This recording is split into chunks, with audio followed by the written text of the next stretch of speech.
Alright, welcome to my presentation on the ketogenic diet.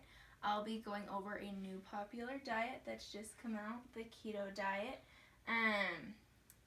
So with that, I've been on the keto diet for some time, so I just want to go over some of the things that I'll be teaching you today. So I want to share what the ketogenic diet is and what ketosis is. I want to share the benefits and information on how to get into ketosis and what can cause you to get out of ketosis. And then I also want to show some of the controversies of the keto diet and then some of the benefits. So, is the ketogenic a new fad diet?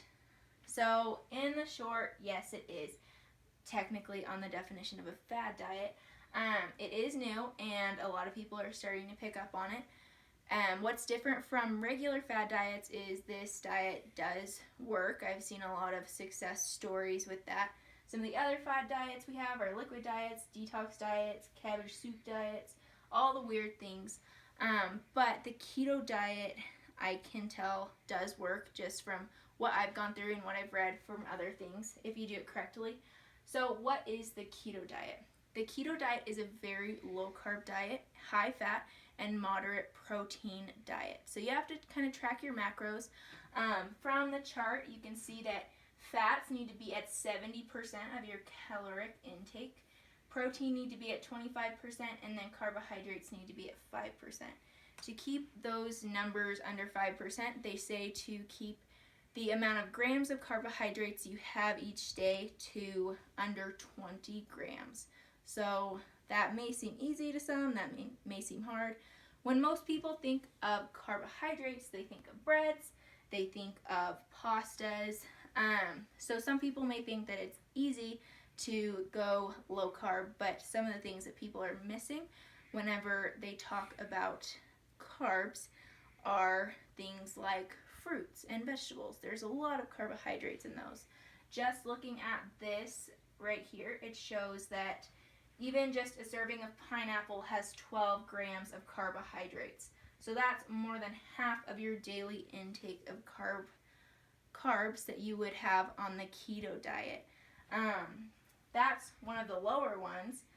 And one of the higher ones are raisins. So if you have one serving of raisins, you are taking in 75 grams of carbohydrates. So that's days worth of what you're supposed to be taking in from that.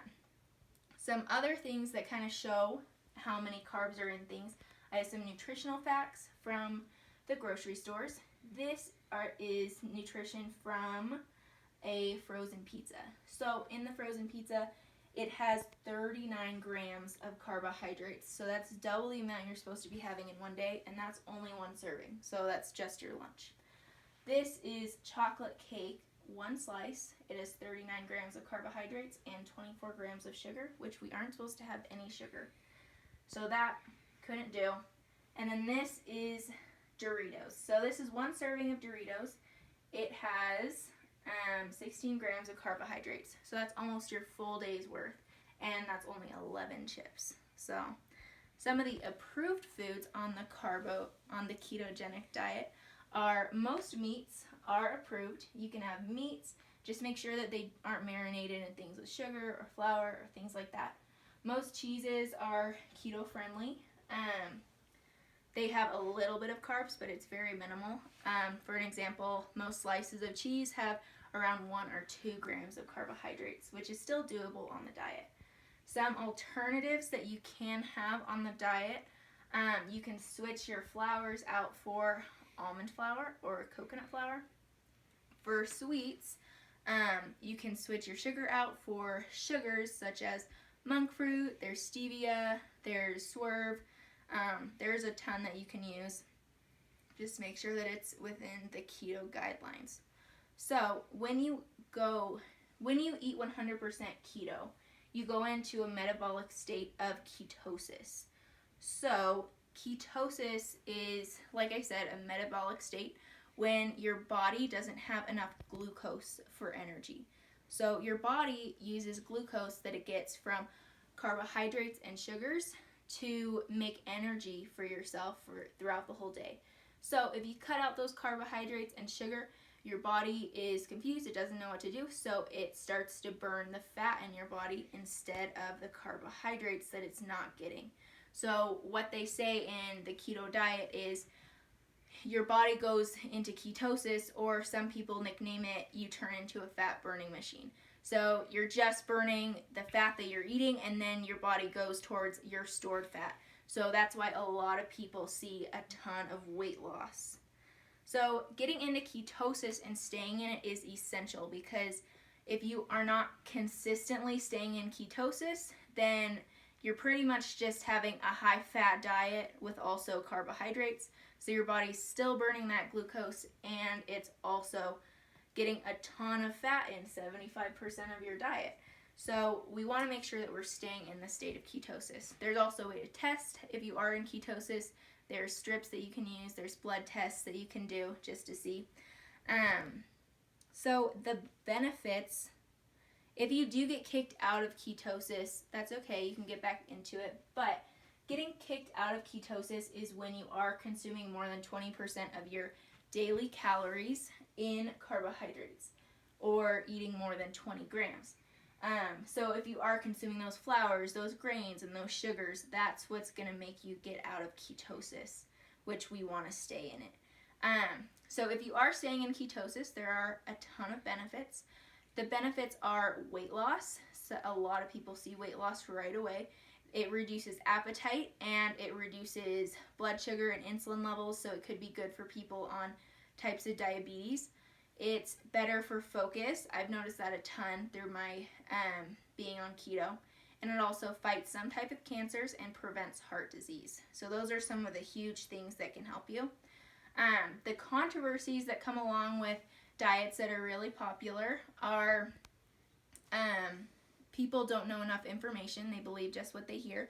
Looking at this chart right here shows the standard American diet, which is pretty much the opposite of the ketogenic diet. As you can see, the carbohydrates are consuming 55% of the calories that you intake, so it's a very drastic change. So that's why a lot of people think that it might be harmful to you compared to the ketogenic diet, which is 70% fats. Going on, some of the main controversies that we have seen is, can you not get all the nutrients you need on a low-carb diet? It could happen if you are just consuming things like meat and cheese. You also have to incorporate those vegetables as well. That can be kind of hard with some of the restrictions.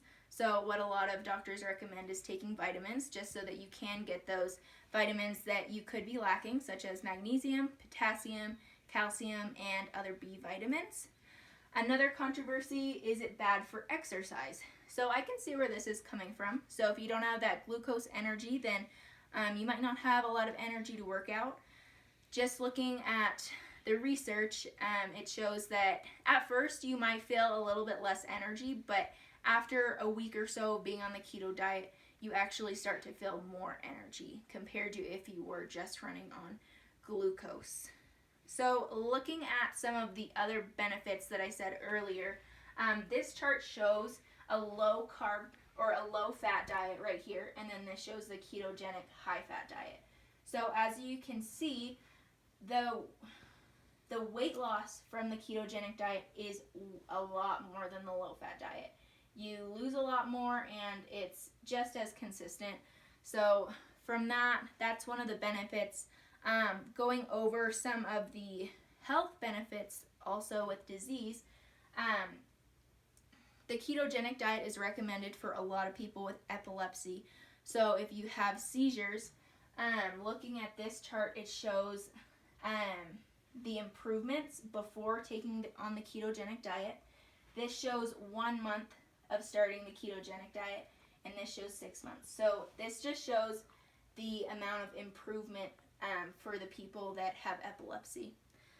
So going on with that, I just wanted to go over the main points we went over. We went over the ketogenic diet, what it is, ketosis and how to get into it, the types of foods you can have, and then the benefits of the ketogenic diet, and then also some controversies. So going along with that, I just wanted to call you guys to do your research. If you guys are ever interested in doing the ketogenic diet, definitely do all the research you can, learn everything you can, and to actually try it one day.